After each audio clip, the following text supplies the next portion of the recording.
अगर हम आपसे ये सवाल पूछें कि भारत के पहले प्रधानमंत्री का नाम क्या था, तो आप यही कहेंगे कि देश के पहले प्रधानमंत्री पंडित जवाहरलाल नेहरू थे।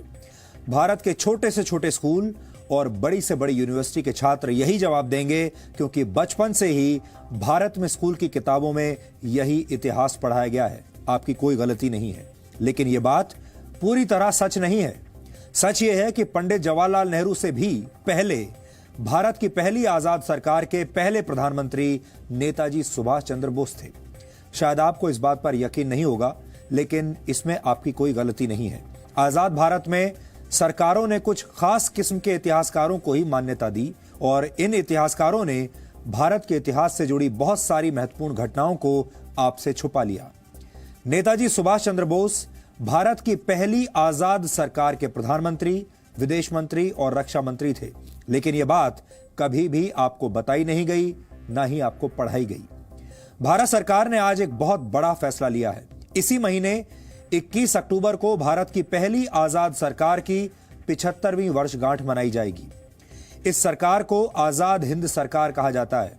यह सरकार 21 अक्टूबर 1943 को बनी थी और इसका अर्थ यह हुआ कि भारत की मौजूदा सरकार ने सुभाष चंद्र बोस द्वारा स्थापित आजाद हिंद सरकार को मान्यता दे दी है। इस मौके पर प्रधानमंत्री नरेंद्र मोदी लाल किले का दौरा करेंगे और वहां आजाद हिंद फौज संग्रहालय का उद्घाटन करेंगे। इसके अलावा इसी वर्ष 30 दिसंबर को प्रधानमंत्री मोदी अंडमान निकोबार जाएंगे, क्योंकि करीब 75 वर्ष पहले 30 दिसंबर 1943 को ही अंडमान निकोबार में पहली बार सुभाष चंद्र बोस ने तिरंगा फहराया था। यह तिरंगा आजाद हिंद फौज का था और यह भारतीय जमीन पर आजादी की पहली निशानी थी। मौजूदा सरकार ऐसा क्यों कर रही है, इसके पीछे की राजनीति क्या है, यह सब कुछ तो आपने दिन भर न्यूज चैनलों पर होने वाली डिबेट्स में सुन लिया होगा, लेकिन कोई यह बात नहीं कर रहा कि नेताजी सुभाष चंद्र बोस के योगदान को हमारे देश में कमतर क्यों माना गया। आजाद हिंद फौज और आजाद हिंद सरकार जैसी उपलब्धियों को किनारे क्यों लगा दिया गया। ये सवाल आज गहरे विश्लेषण की मांग कर रहे हैं।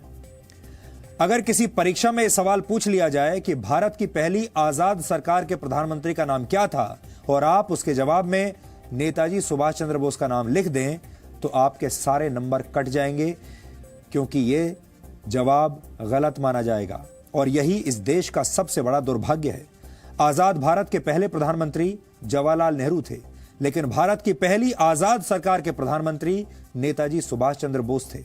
यह फर्क आपको हमेशा याद रखना चाहिए और सुभाष चंद्र बोस को हमेशा उनके हिस्से का सम्मान देना चाहिए, यह मिलना ही चाहिए।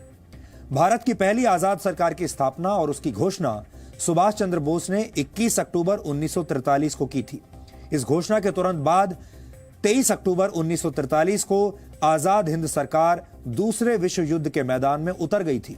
आजाद हिंद सरकार के प्रधानमंत्री नेताजी सुभाष चंद्र बोस ने ब्रिटेन और अमेरिका के खिलाफ युद्ध का ऐलान कर दिया था। उस वक्त 9 देशों की सरकारों ने सुभाष चंद्र बोस की सरकार को अपनी मान्यता दी थी। जापान ने 30 अक्टूबर 1943 को आजाद हिंद सरकार को मान्यता दी। उसके बाद जर्मनी, फिलीपींस, थाईलैंड, मंचूरिया और क्रोएशिया ने भी आजाद हिंद सरकार को अपनी मान्यता दे दी।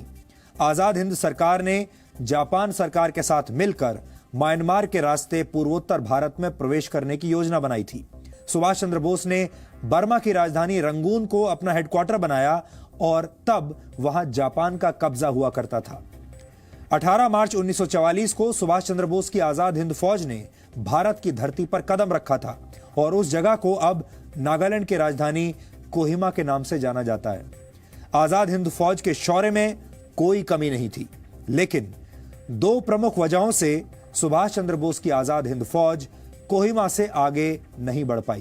पहली वजह यह थी कि यह युद्ध जंगलों में लड़ा जा रहा था और तब जुलाई का महीना था और भारी बारिश की वजह से सेना का आगे बढ़ना मुश्किल था। और दूसरी बड़ी वजह यह थी कि आजाद हिंद फौज के पास एयर सपोर्ट नहीं था।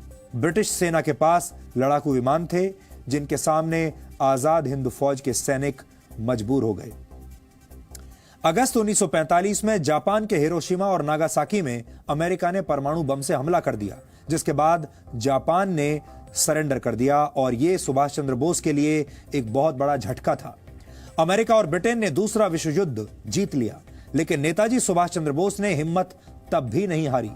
नेताजी आजादी के नए मिशन पर निकले थे, लेकिन यह कहा जाता है कि 18 अगस्त 1945 को ताइवान में हुए एक विमान हादसे में उनकी मृत्यु हो गई। हालांकि उनकी मृत्यु आज भी एक रहस्य है। भारत की पहली आजाद सरकार के पहले प्रधानमंत्री नेताजी सुभाष चंद्र बोस इस घटना के बाद इतिहास के पन्नों में कहीं खो गए। यहां आजाद हिंद सरकार के बारे में भी आपको कुछ बातें जरूर जाननी चाहिए। सुभाष चंद्र बोस आजाद हिंद सरकार के पहले प्रधानमंत्री, रक्षा मंत्री और विदेश मंत्री थे। Lieutenant colonel AC Chatterjee Azad Hind सरकार के वित्त मंत्री थे। SA अय्यर आजाद हिंद सरकार के प्रचार मंत्री थे। रास बिहारी बोस को आजाद हिंद सरकार का सलाहकार बनाया गया था और इस सरकार की स्थापना करते वक्त नेताजी सुभाष चंद्र बोस ने यह शपथ ली थी कि ईश्वर के नाम पर मैं ये पवित्र शपथ लेता हूं कि भारत और उसके 38 करोड़ लोगों को आजाद करवाऊंगा। ये उनकी शपथ थी। आजाद हिंद सरकार ने यह तय किया था कि तिरंगा झंडा भारत का राष्ट्रीय ध्वज होगा। विश्व प्रसिद्ध साहित्यकार रविंद्रनाथ टैगोर का जन गण मन भारत का राष्ट्रगान होगा और लोग एक दूसरे से अभिवादन के लिए जय हिंद का प्रयोग करेंगे। नेताजी सुभाष चंद्र बोस की कथित मृत्यु के बाद भी ब्रिटेन और अमेरिका की खुफिया एजेंसियां पूरी दुनिया में उनकी तलाश करती रहीं। यह वो दौर था जब अहिंसा के पुजारियों पर लाठियां बरसाना अंग्रेजों का बहुत प्रिय शौक था, लेकिन सुभाष चंद्र बोस ने खून का बदला खून से लेने की नीति पर काम किया। यह सुभाष चंद्र बोस द्वारा छेड़ा गया रक्त रंजित संग्राम था, जिसमें अंग्रेजों की सेना के 45,000 से ज्यादा सैनिकों की मौत हुई थी। बर्मा की जंग में अंग्रेजों की सेना सुभाष चंद्र बोस के चक्रव्यूह में इस तरह फंसी कि ब्रिटिश सेना के 10,000 से ज्यादा सैनिक बीमारियों का शिकार हो गए थे। इस लड़ाई में अमेरिका की सेना के भी 3,000 से ज्यादा सैनिकों की मौत हुई थी और यही वजह है कि ब्रिटेन और अमेरिका की खुफिया एजेंसियां मिलकर सुभाष चंद्र बोस को किसी भी तरह से ढूंढकर सजा देना चाहती थी। अंग्रेजों ने उन पर हजारों अंग्रेज सैनिकों की हत्या के आरोप लगाए, लेकिन ये आरोप सुभाष चंद्र बोस के लिए किसी मेडल से कम नहीं थे। भारत में लाखों लोगों की हत्या करने वाले अंग्रेजों को सुभाष चंद्र बोस ने यह बता दिया था कि अहिंसा और शांति भारत की कमजोरी नहीं, भारत को हथियारों से जवाब देना भी उतना ही अच्छी तरीके से आता है।